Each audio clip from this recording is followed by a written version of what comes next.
doutora Krista ta na fellowship shaken the sea.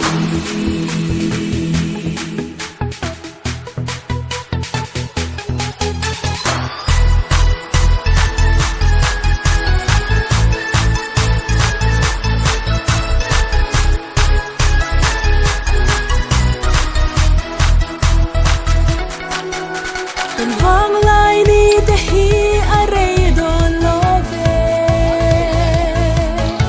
Kan vung lai ni te po choi nan ngama. Su vang lai ni ya siam tu shen ta. Tu chao oi na rom po se lang che. Số phi lập quan kan thảo thế cả. Với những gì đi, để chỉ phi tiền nó cũng có đó. Kan vang lai ni te hi arei do love. Kan vung lai ni te po choi nan liama. Vang lai ni ya siam tu shen la tu sao oi la rom bo se lam se phật la sa alim masai la pa rong kan bo se lo sualim lim ti boy chi masala kan ne se lam kan en kim mai Krista ta ani suana doutora Krista ta na fellowship shaken the sea.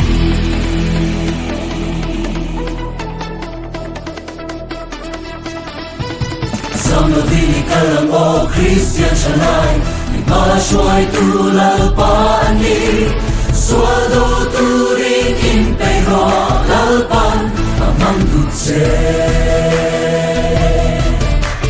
Mola vini kalang o Christian shalai ima shuai tu Krista ani suado tu rin in pego lalpan amang dulce.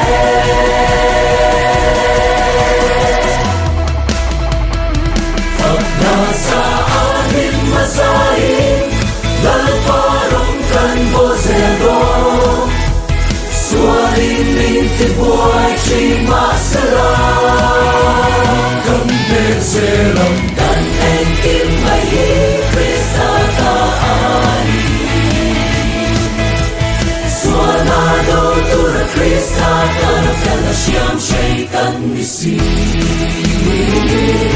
Krista ta na fellowship shaken the sea.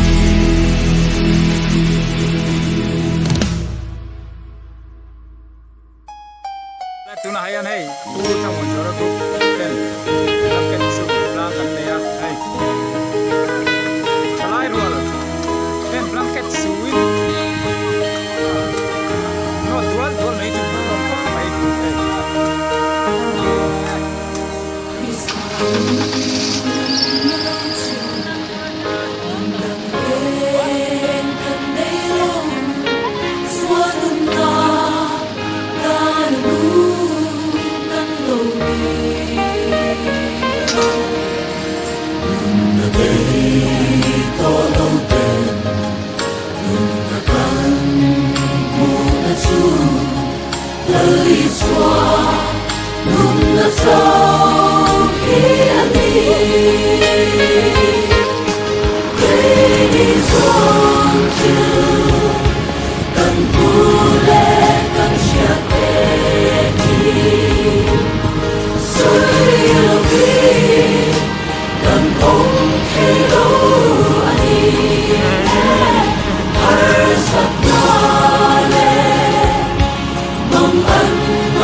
Ring tu